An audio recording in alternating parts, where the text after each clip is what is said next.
Bapak, Ibu, Saudara yang dikasihi Tuhan dan adik-adik yang juga saya kasihi dan dikasihi Tuhan. Saya senang melihat ada Bapak Ibu mengajak anak-anaknya juga untuk hadir dalam ibadah Jumat Agung ini. Sebelum kita membaca dan merenungkan firman Tuhan, mari kita bersatu dalam doa. Bapa dalam surga, kami mengucap syukur untuk seluruh kebaikan-Mu buat setiap kami. Karena kasih-Mu yang begitu besar, Engkau telah mengaruniakan anak-Mu yang tunggal untuk menggantikan kami, Tuhan, menanggung hukuman yang seharusnya kami tanggung. Dan memberikan pengampunan, memberikan anugerah hidup kekal buat kami sungguh mengucap syukur. Terima kasih Tuhan Yesus untuk pengorbanan-Mu yang begitu besar, begitu luar biasa buat setiap kami. Terima kasih Tuhan, terima kasih.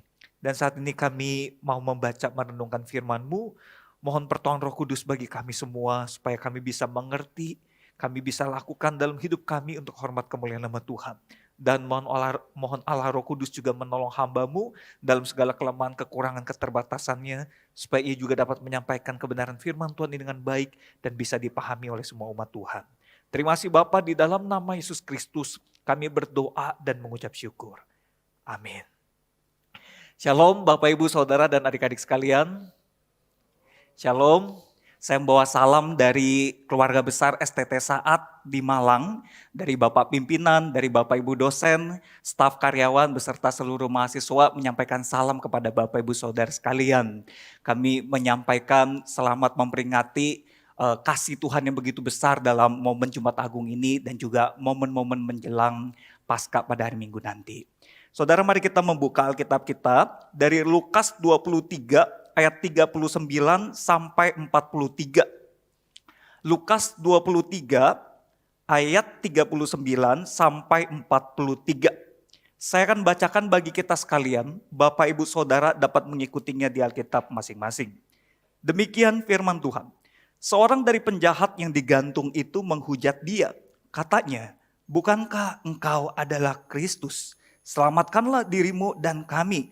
Tetapi yang seorang menegur dia, katanya, "Tidakkah engkau takut juga tidak kepada Allah, sedang engkau menerima hukuman yang sama? Kita memang selayaknya dihukum, sebab kita menerima balasan yang setimpal dengan perbuatan kita. Tetapi orang ini tidak berbuat sesuatu yang salah." Lalu ia berkata, "Yesus, ingatlah akan aku apabila engkau datang sebagai Raja." Kata Yesus kepadanya, "Aku berkata kepadamu, sesungguhnya hari ini juga engkau akan ada bersama-sama dengan aku di dalam Firdaus." Satu bagian lagi saudara dari Matius 26 ayat 36 sampai 39. Kemudian ayat 41 sampai 42. Matius 26 ayat 36 sampai 39 dan ayat 41 sampai 42. Demikian firman Tuhan. Maka sampailah Yesus bersama-sama murid-muridnya ke suatu tempat yang bernama Getsemani. Lalu ia berkata kepada murid-muridnya, "Duduklah di sini sementara aku pergi ke sana untuk berdoa." Dan ia membawa Petrus dan kedua anak Zebedeus sertanya, maka mulailah ia merasa sedih dan gentar. Lalu katanya kepada mereka, "Hatiku sangat sedih, seperti mau mati rasanya. Tinggallah di sini dan berjaga-jagalah dengan aku." Maka ia maju sedikit, lalu sujud dan berdoa katanya, "Ya Bapakku, jikalau sekiranya mungkin, biarlah cawan ini lalu daripadaku. Tetapi janganlah seperti yang ku kehendaki, melainkan seperti yang engkau kehendaki." Ayat 41. "Berjaga-jagalah dan berdoalah, supaya kamu jangan jatuh ke dalam pencobaan. Roh memang penurut, tetapi daging lemah." Lalu ia pergi untuk kedua kalinya dan berdoa katanya, "Ya Bapakku, jikalau cawan ini tidak mungkin lalu, kecuali apabila aku meminumnya, jadilah kehendak-Mu." Saudara yang dikasihi Tuhan, saya percaya sebagian besar di antara kita senang menonton film. Kalaupun tidak senang, saya yakin sebagian besar dari kita pernah menonton film. Nah saudara, saya tidak tahu waktu kita menonton film, misalnya waktu kita bertemu dengan adegan atau momen dramatis tertentu yang kita saksikan di dalam film itu, pernahkah kita teringat pada peristiwa penting yang begitu penting buat kehidupan kita? Barangkali ada di antara Bapak Ibu Saudara yang kalau menonton film, misalnya drama Korea atau film Mandarin atau film Hollywood, bertemu dengan adegan pernikahan. Lalu kita teringat, aduh, saya jadi teringat pernikahan saya dan pasangan saya yang waktu itu begitu sulitnya. Betapa tidak mudahnya kami sampai menikah. Dan waktu kita menyaksikan momen atau adegan dramatis itu kita tersentuh. Karena teringat pada peristiwa penting pernikahan kita. Atau misalnya seorang ibu yang menyaksikan peristiwa seorang mama melahirkan anak di dalam adegan film itu. Mungkin dia teringat pengalaman atau peristiwa penting waktu dia melahirkan anak. Barangkali pada saat itu sangat tidak mudah. Ada resiko yang begitu besar dan tinggi. Mengancam nyawa sang ibu, mungkin juga anaknya. Saudara, sehingga peristiwa itu begitu dramatis menyentuh dia karena teringat pada peristiwa penting itu. Saudara, saya sendiri kalau nonton film ada satu adegan yang saya sudah pikirkan. Adegan seperti itulah yang hampir selalu menyentuh saya. Karena memang mengingatkan saya pada sesuatu. Yaitu adegan ketika ada satu orang yang tahu sisa waktunya tidak lama. Nggak lama lagi dia akan meninggal. Dia mengasihi mungkin satu orang, dua orang atau beberapa orang yang dia sayangi. Dan dia berkorban untuk orang-orang itu di dalam sisa waktu yang dia masih punya. Dia akan berupaya apa yang dia bisa lakukan untuk orang-orang yang dikasihinya. Bahkan di dalam film banyak adegan dramatis, kematiannya pun dia korbankan untuk orang-orang yang dikasihinya. Belum lama ini saya menyaksikan satu film tentang seorang guru, saudara. Guru ini tahu sisa waktunya tidak lama lagi. Karena ada penyakit yang terminal di dalam dirinya. Dan guru ini di dalam sisa waktu yang tidak lama. Dia kumpulkan muridnya di kelas dan dia mengajarkan hal-hal yang penting. Yang dia lihat murid-muridnya belum mengerti. Bukan hanya pengajaran di dalam sisa masa hidupnya, saudara. Tetapi bahkan dia menggunakan kematiannya juga untuk menjadi sebuah pelajaran penting yang dia korbankan untuk menolong murid-muridnya yang membutuhkan sesuatu dari kematiannya. Saudara yang dikasihi Tuhan, kenapa adegan-adegan seperti itu selalu membuat saya tersentuh? Karena saya teringat pada peristiwa penting tentang pengorbanan Kristus bagi Bapak Ibu Saudara dan bagi saya. Saudara, Tuhan Yesus Kristus begitu mengasihi para murid, begitu mengasihi kita semua. Sehingga waktu dia datang ke dunia, dia datang betul-betul dengan satu intensitas, satu keinginan untuk menunjukkan kasihnya begitu besar. Dan selama dia ada di dunia, dia melakukan banyak mukjizat. Dia mengajar murid-murid, mengajar orang banyak. Dia memberitakan firman Tuhan untuk menyatakan kasihnya. Bahkan sampai dia korbankan dirinya di atas kayu salib. Itu pun untuk menyatakan kasihnya begitu besar bagi Bapak Ibu Saudara dan saya. Sayangnya saudara, tidak semua orang pada masa itu maupun pada masa kini memahami kasih Tuhan yang begitu besar. Dan apa yang Tuhan lakukan ini karena kasih yang besar itu buat Bapak Ibu Saudara dan saya. Salah satu yang tidak memahami adalah seorang penjahat yang disalibkan di sisi sebelah Tuhan Yesus. Saudara, seorang penjahat yang tidak mengerti ini dicatat dalam Alkitab, dia menghujat Tuhan Yesus. Jadi dia bukan hanya berkomentar biasa, tapi sebuah komentar yang nyinyir, yang bernada mengejek, menghujat saudara. Dalam hujatannya dia berkata, bukankah engkau adalah Kristus? Selamatkanlah dirimu dan kami. Bapak Ibu Saudara kasih Tuhan, saya percaya kita semua orang-orang yang lebih baiklah dari penjahat ini. Gak pernah kita menghujat Tuhan kita.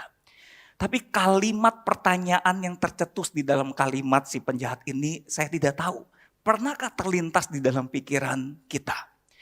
Kalau saya pernah saudara, bukan dengan nada menghujat, tapi nada yang bertanya-tanya. Saya bertanya, bukankah Tuhan itu maha kuasa? Dia melakukan banyak mukjizat. Dia pencipta alam semesta dan segala isinya termasuk kita semua.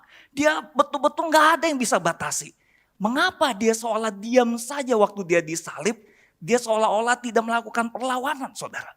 Bahkan di dalam pujian yang kita tadi naikkan di awal. Dan kalimat yang pernah diucapkan oleh Tuhan Yesus di dalam Matius 26 ayat 53. Beberapa saat sebelum dia ditangkap dia berkata, atau kau sangka bahwa aku tidak dapat berseru kepada Bapakku supaya ia segera mengirim lebih dari 12 pasukan malaikat membantu aku?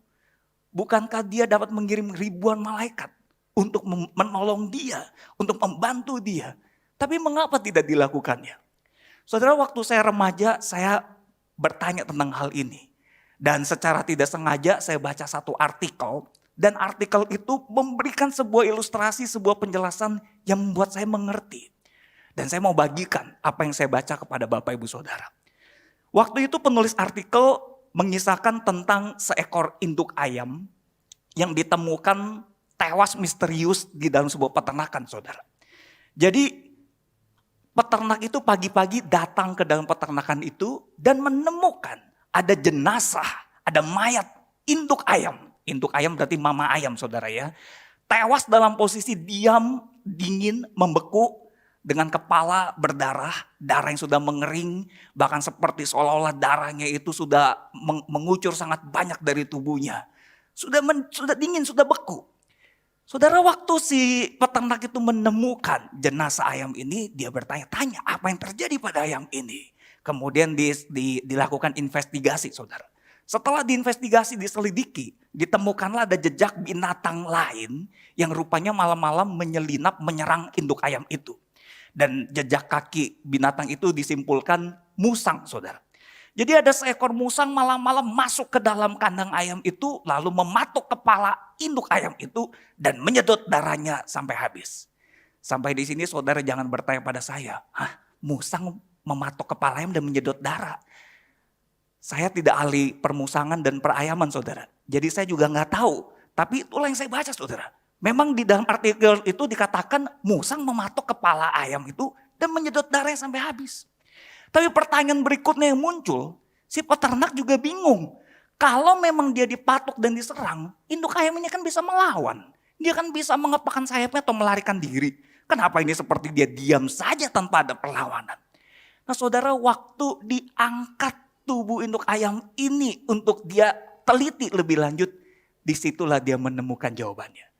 Rupanya di bawah tubuh induk ayam yang sudah tewas membeku ini, ada anak-anak ayam yang masih kecil. Yang selama dia diserang oleh musang itu, dia mati-matian bertahan, menjaga supaya anak-anak ayamnya tidak tewas. Saudara, kalau dia melawan, kalau dia berontak, kalau dia melarikan diri, anak-anak ayamnya yang akan tewas semuanya. Saudara, karena kasihnya yang begitu besar kepada anak-anak ayam itu, dia korbankan dirinya, dia tidak melawan. Bapak Ibu saudara kasih Tuhan, itulah yang Tuhan Yesus lakukan. Kalau dia turun dari salib, kalau dia mengirim ribuan malaikat itu untuk membumi hanguskan orang-orang yang menyalibkan dia pada saat itu. Dan orang-orang yang menyalibkan bukan hanya orang-orang pada saat itu. Sebenarnya kita semua juga saudara. Karena dosa kita lah dia mengorbankan dirinya di atas kayu salib. Kalau dia turun, kita semua anak-anak yang dikasihinya, kita yang akan binasa di dalam kekekalan.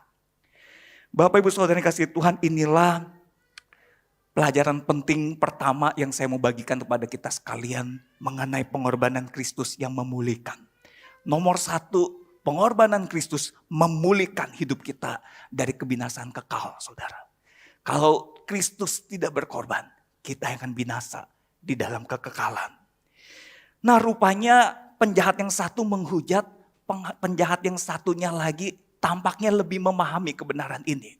Sehingga Alkitab mencatat di dalam ayat 40, dia berkata menegur penjahat yang menghujat itu demikian.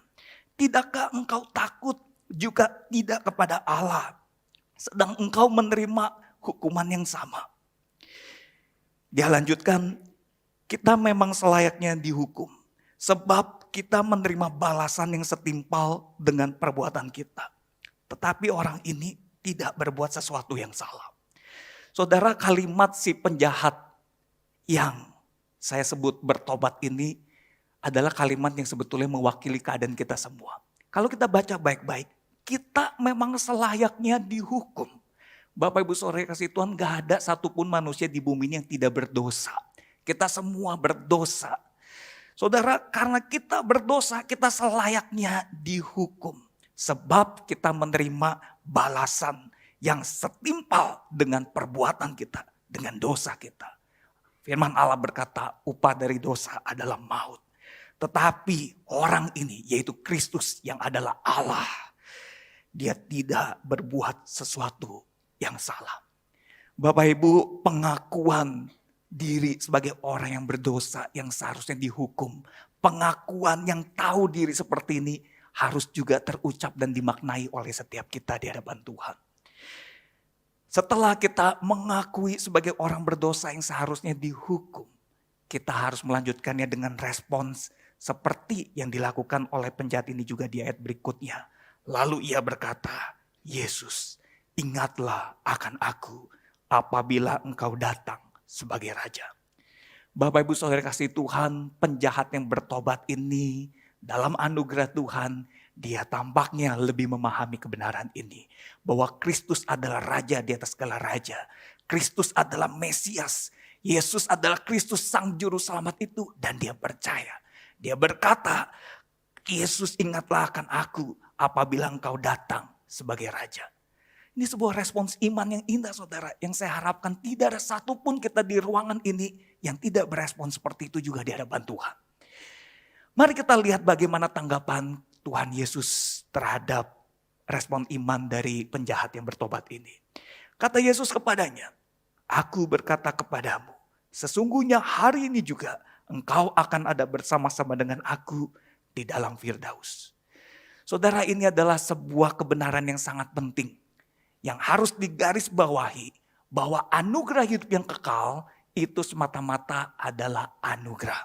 Kalau saya pakai bahasa Inggris, the salvation, the redemption, the eternal life is merely purely grace from God. Saudara, karena grace dari Allah itulah kita bisa mendapatkan eternal life itu. Grace life, seperti nama gereja saudara. Grace Life Community Church. Saudara, karena grace anugerah dari Tuhan, semata-mata anugerah. Bukan karena usaha, bukan karena perbuatan baik kita, bukan karena jasa kita, bukan karena persembahan kita, bukan karena pelayanan kita mendapat anugerah hidup kekal itu, bukan. Semata-mata anugerah. Apa buktinya? Penjahat yang bertobat ini. Saudara, dalam kondisi tersalib dia sudah tidak bisa berbuat apa-apa buat Tuhan. Dalam kondisi tersalib dibaptis pun dia tidak sempat. Tetapi di dalam last minute waktu sebelum dia meninggal, dia percaya kepada Kristus dan Kristus berkata, hari ini juga engkau akan ada bersama-sama dengan aku di dalam Firdaus. Dia akan menerima anugerah hidup kekal itu. Bapak Ibu Saudari kasih Tuhan, sampai di sini jangan kita pelintir kebenaran ini. Jangan kita langsung berpikir, oh kalau saya percaya Kristus lalu saya menerima hidup kekal itu, maka gak perlu dong saya berbuat apa-apa lagi. Seharusnya saya gak perlu ke gereja, saya gak perlu kasih persembahan lagi, saya gak perlu melayani Tuhan lagi. Saudara, kalau itu terlintas dalam pikiran kita dan kita juga berkata, ya mungkin gak perlu berdoa juga, gak perlu baca Alkitab juga. Hampir bisa dipastikan kita belum benar-benar bertobat saudara. Karena pertobatan yang sejati pasti menghasilkan buah pertobatan yang benar juga. Saudara, si penjahat yang bertobat ini karena sudah tidak punya kesempatan lagi. Saya kira kalau dia masih punya kesempatan, mungkin dia bisa selamat misalnya ya. Saya kira dia pun akan melakukan hal-hal yang memperkenan hati Tuhan sebagai buah pertobatannya. Saudara, kalau kita berkata kita menerima anugerah dari pengorbanan Kristus hanya berupa hidup kekal saja, itu adalah sesuatu yang benar. Tapi kita harus ingat bukan hanya memulihkan hidup kita dari kebinasaan kekal saudara. Karena pengorbanan Kristus juga memulihkan relasi kita dengan Allah. Saudara, pengorbanan Kristus memulihkan relasi kita dengan Allah. Di dalam Roma 5 ayat 10 firman Allah berkata, kita ketika masih seteru diperdamaikan dengan Allah oleh kematian anaknya. Bapak Ibu Saudara kasih Tuhan, sebelum kita percaya kepada Tuhan Yesus, sebelum kita bertobat, kita tidak berdoa, kita tidak baca Alkitab, kita tidak datang gereja, kita tidak memberikan persembahan, kita tidak melayani Tuhan.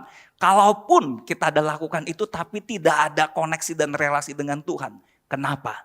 Karena kita masih seteru, kita masih terputus relasi kita dengan Tuhan. Karena dosa ini yang belum dibereskan.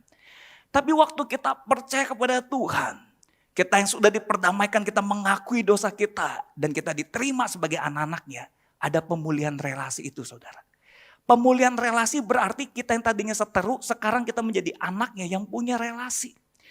Bapak Ibu Saudara yang dikasih Tuhan, kalau setelah kita bertobat kita menerima hidup kekal lalu kita tidak mau berelasi, itu sama seperti kita kacang yang lupa kulitnya. Atau anak yang hanya menginginkan hadiah tanpa peduli orang tua yang mengasihi dan memberikan hadiah itu kepada dia. Saudara yang dikasihi Tuhan, selama Tuhan Yesus ada di dunia, dia memberikan teladan kepada kita bagaimana dia menjaga relasi yang intim dengan Allah Bapa. Saudara, teladan yang betul-betul dia tunjukkan untuk para murid dan untuk kita semua. Betapa relasi dengan Allah Bapa ini adalah sesuatu yang sangat penting dan esensial dalam hidup kita. Saudara, salah satu yang ditunjukkan oleh Tuhan Yesus adalah peristiwa waktu Tuhan Yesus berdoa di Taman Getsemani. Peristiwa doa Tuhan Yesus di Taman Getsemani bukan peristiwa satu-satunya Tuhan Yesus berdoa kepada Allah Bapa. Bukan, saudara. Ini adalah peristiwa sebenarnya yang sudah biasa dilakukan. Dalam Alkitab kalau kita baca beberapa kali, berulang kali dicatat pagi-pagi benar atau malam-malam benar. Tuhan Yesus pergi ke tempat sunyi kemudian dia berdoa kepada Allah Bapa. Ini satu hal yang sudah biasa dia lakukan, saudara. Tetapi doa di Getsemani menjadi klimaks dari apa yang sudah biasa dia lakukan. Bapak Ibu saudara yang kasih Tuhan, di dalam natur 100% Allah dan 100% manusia. Saudara, Tuhan Yesus di dalam natur kemanusiaannya saat itu, di dalam pengetahuannya bahwa dia akan menghadapi hal-hal yang mengerikan beberapa saat lagi ke depan. Alkitab mencatat di dalam Matius 26 ayat 37b, maka mulailah ia merasa sedih dan gentar. Saudara, kapan terakhir kita merasa sedih dan gentar? Beberapa tahun terakhir ini dalam era pandemi, banyak sekali kesedihan dan kegentaran yang saya kira dihadapi oleh setiap kita. Saya tidak tahu kapan terakhir Bapak Ibu mengalami kesedihan dan kegentaran itu. Kalau saya, ada satu momen kesedihan dan kegentaran yang saya tidak pernah lupakan. Waktu tahun 2012, putri kami yang baru berusia 3 tahun jatuh dari pagar dengan ketinggian kurang lebih 2 meter. Saudara, dia manjat pagar dari dalam rumah, kemudian dia jatuh keluar, kepalanya menghantam paving, saudara, yang ada di depan rumah. Waktu menghantam paving, bocor, darahnya mengucur dengan deras. Waktu itu saya sedang tidak ada di rumah, saya sedang retreat bersama kampus karena waktu itu saya masih mahasiswa di saat Malang. Kemudian tetangga kebetulan ada yang standby di rumah dan buru-buru menolong membawa ke rumah sakit. Kemudian saya dari tempat retreat diantarkan oleh dosen saya ke rumah sakit menyusul. Sampai di rumah sakit dia sudah diperban, sudah di MRI dan hasil scan-nya keluar, saudara. Waktu ditunjukkan oleh dokter. Gak bisa enggak, saudara, kita yang jadi orang tua, Bapak Ibu yang menjadi orang tua pasti bisa memahami kesedihan dan kegentaran saya dan istri. Ditunjukkan hasilnya, saudara, ada keretakan di dalam tengkorak kepalanya, keretakan seperti ini, saudara ya. Jadi seperti ada yang satu di bawah, satu di atas. Dan dokter bilang, kalau nanti bagian bawah ini tumbuh, dan dia kan akan tumbuh. Kalau dia tumbuhnya menekan ke selaput otaknya, 2 resiko. Resiko yang pertama dia akan kejang-kejang dan dia akan mengalami kelumpuhan. Atau dia kejang-kejang dan dia akan meninggal dunia. Saudara, 2 resiko yang disebutkan membuat kami begitu sedih dan begitu gentar. Tapi dokter berkata ini baru kemungkinan. Kita akan lakukan observasi 4 hari. Dalam 4 hari itu, saudara, selama dia di opnam di rumah sakit, saya dan istri, waduh, saya pribadi nangis berulang kali. Bersujud, berlutut, berdoa di dalam kamar mandi berulang-ulang kali, saudara. Saudara, begitu sedih dan begitu gentarnya karena takut kehilangan putri yang kami sayangi itu. Tapi syukur dalam anugerah Tuhan, Tuhan melewatkan masa kritis itu dan setelah 4 hari gak ada yang khawatirkan terjadi. Dan saat ini putri kami sudah tumbuh dewasa. Setiap kali melihat dia, aduh saya bersyukur sekali. Saudara, kengerian yang saya alami tentu tidak sebanding dengan kengerian yang Tuhan Yesus harus alami, saudara. Sehingga waktu di dalam Matius 26 dia berdoa di Getsemani, 2 kali dicatat di ayat 39 dan 42, dia menaikkan doa begitu rupa. Saya bacakan dan saudara bisa baca. Ya Bapakku, jikalau sekiranya mungkin, biarlah cawan ini lalu daripadaku, tetapi janganlah seperti yang ku kehendaki, melainkan seperti yang kau kehendaki. Sekali lagi diucapkan di ayat 42, ya Bapakku, jikalau cawan ini tidak mungkin lalu, kecuali apabila aku meminumnya, jadilah kehendakmu. Saudara, 2 kali dia ucapkan dan dia menyebut cawan. Cawan ini melambangkan cawan murka Allah. Melambangkan semua kengerian yang akan dihadapi belasan jam ke depan, saudara. Sepakat dengan cawan murka Allah akan ditimpakan kepada dia, saudara. Ada penyangkalan muridnya. Dia ditinggalkan oleh murid-muridnya. Ada pengkhianatan muridnya. Saudara, dia harus menghadapi cercaan, cemooh, olokan, siksaan yang begitu rupa. Bahkan penyaliban. Dan yang paling berat menurut saya dan menurut para pakar adalah ketika dia berseru, Eli, Eli, lama sabachthani. Karena pada saat itulah semua dosa kita ditimpakan kepada dia. Dan saat itu dia harus mengalami keterpisahan dengan Allah Bapa yang belum pernah terjadi sebelumnya. Saudara, pada saat itu ada kengerian yang begitu rupa. Sehingga Kristus di dalam kemanusiaannya dia menaikkan doa seperti itu. Bapak Ibu, nyaris mirip ayat 39 dan ayat 42. Tetapi ada kemiripan dan ada perbedaan. Dan di dalam catatan ini ada satu hal penting yang harus kita maknai dan kita pahami baik-baik saudara. Saudara, kalau kita perhatikan kemiripannya saudara ya. Sama-sama di bagian akhir Tuhan Yesus berkata demikian. Janganlah seperti yang kau kehendaki, melainkan seperti yang kau kehendaki. Ayat 42, jadilah kehendakmu. Satu kesamaan dari dua bunyi doa ini adalah ini saudara. Not my will be done, but thy will be done. Bukan kehendakku, melainkan kehendakmu yang jadi. Saudara, kita berelasi dengan Tuhan selama ini kadang-kadang up and down.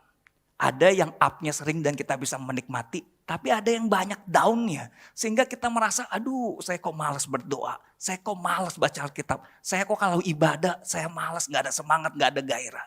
Saudara, barangkali ada kekeliruan di dalam kita berelasi dengan Tuhan dalam poin ini saudara. Karena supaya kita bisa memiliki relasi dengan Tuhan yang benar, kita harus punya ketundukan penuh pada kehendak Allah. Ketundukan penuh pada kehendak Allah.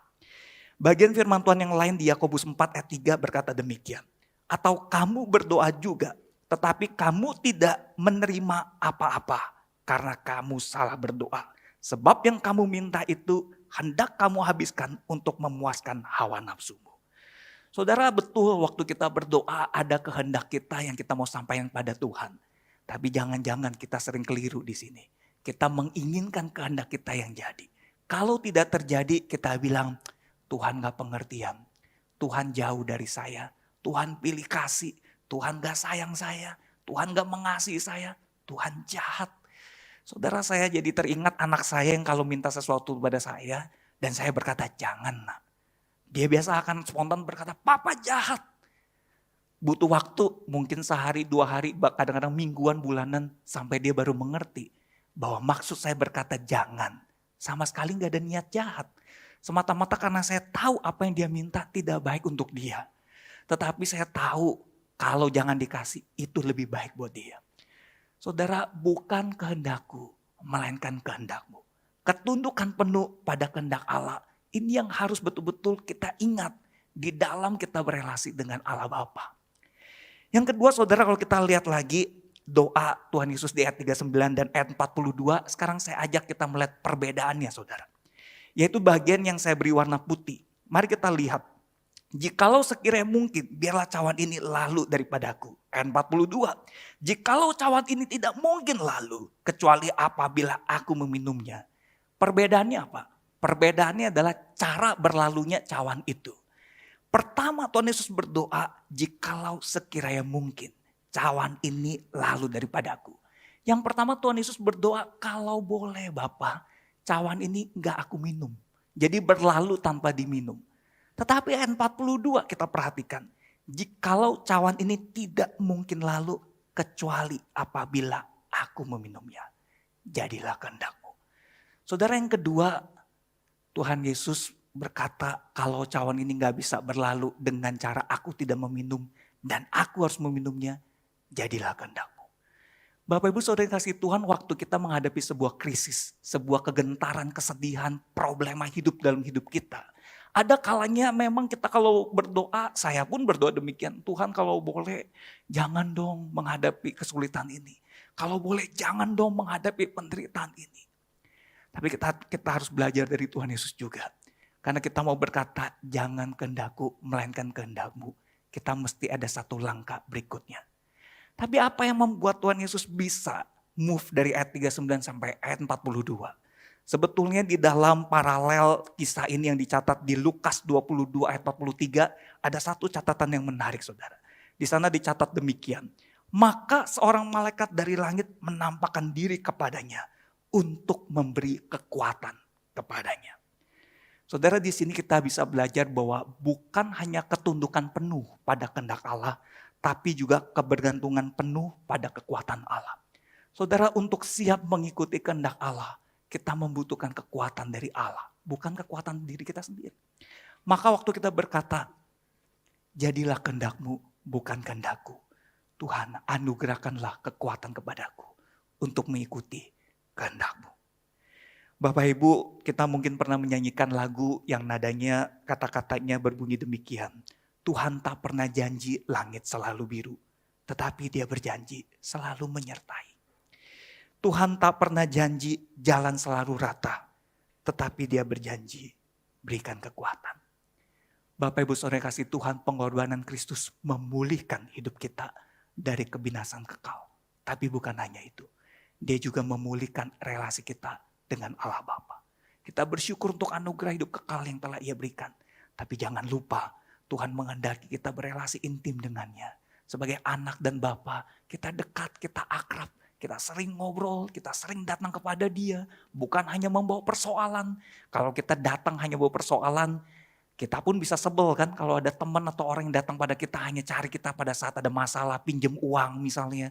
Kita bisa gak berkenan. Nah kalau kita mau jadi anak-anak yang berkenan, datanglah kepada Tuhan. Setiap hari, pagi-pagi benar atau malam-malam benar, kita luangkan waktu khusus untuk datang berdoa kepada Dia. Saudara, sebagai penutup, saya mau bagikan sebuah kisah nyata tentang seorang nelayan berusia 71 tahun yang bernama Joao. Dia ada di Brasil, saudara. Tahun 2011, tanpa sengaja dia bertemu dengan seekor penguin yang sedang sekarat. Karena penguin ini diselimuti dengan minyak, mungkin polusi minyak di lautan yang membuat penguin itu tuh sekarat, sudah hampir meninggal. Nah saudara, waktu ditemukan oleh Joao nelayan 71 tahun ini, dia kemudian membersihkan tubuh penguin itu dari lapisan minyak yang menutupi tubuhnya. Kemudian dia memberi makan, dia merawatnya sampai penguin itu perlahan-lahan sehat kembali dan bugar kembali. Saudara, waktu penguin itu sudah sehat dan bugar, Joao berpikir ya sudah, penguin ini kan udah sehat. Dia mau melepaskan kembali ke lautan supaya dia balik ke kekumpulan habitatnya. Namun penguin ini tidak mau pergi. Disuruh pergi, balik lagi. Suruh pergi, balik lagi. Jadi penguin ini tetap ikutin Joao. Akhirnya Joao berpikir, ya udahlah kalau dia nggak mau pergi, ya udah jadi teman saya saja. Makanya diberi nama Dim Dim. Jadi itu nama pemberian dari Joao. Disebut Dim Dim. Saudara, akrab sekali. Nah sampai satu waktu, tiba waktunya penguin ini harus berganti bulu. Waktu berganti bulu, penguin ini menghilang. Dia sudah kembali mungkin ke habitatnya. Joao juga sudah tidak tahu dia ada di mana. Tapi anehnya, beberapa bulan kemudian, penguin ini kembali lagi saudara. Waktu penguin ini kembali lagi, dia bertemu dengan Joao, dia rasanya senang sekali. Seperti mau berpelukan. Dan kalau ada orang yang dekat-dekat Joao, dia berpikir orang itu akan menjahati Joao. Dia marah, dia akan mematuk dan sebagainya. Saudara, penguin ini kembali selama 5 tahun terakhir saudara. Dan dia akan kembali dalam durasi seperti ini. 1 tahun ada 12 bulan. 8 bulan dia akan bersama dengan Joao. 4 bulan dia akan kembali ke habitatnya. Dan ada satu orang ahli yang meneliti bagaimana perjalanan dia dari habitatnya menuju ke tempat Joao. Ternyata saudara, jarak dari tempat asalnya sampai dia bertemu dengan Joao, setiap tahun dia harus berenang menempuh 8.000 kilometer saudara. Seekor penguin bertemu dengan juru selamatnya, dia berenang 8.000 kilometer. Setiap tahun 8 bulan dia bertemu menikmati, 4 bulan karena kondisi alamiah dia harus kembali. Tapi nanti dia akan kembali lagi. Mari kita tundukkan kepala, kita berdoa. Bapak Ibu Saudari kasih Tuhan, sebelum saya memimpin doa, saya beri kesempatan kepada setiap kita untuk berdoa secara pribadi di hadapan Tuhan. Kalau ada di antara kita yang selama ini belum betul-betul meresponi kasih Tuhan yang besar kepada setiap kita, seperti yang dilakukan oleh penjahat yang bertobat itu. Saudara, saat ini saya beri kesempatan kepada kita untuk datang secara pribadi kepada Tuhan Yesus yang sangat baik. Saudara bisa mengakui dosa, pelanggaran dosa sendiri. Mengakui bahwa sesungguhnya saya orang berdosa yang harus dihukum. Tapi terima kasih Tuhan mengasihi saya. Saudara silakan berdoa. Dan kemudian saudara juga bisa mengakui dengan iman percaya bahwa Tuhan Yesus adalah satu-satunya Tuhan dan Juru Selamat hidup kita. Dan kita mau menyambut Dia untuk masuk dalam hidup kita, dalam hati kita, sebagai Tuhan dan Juru Selamat kita. Silakan berdoa saudara.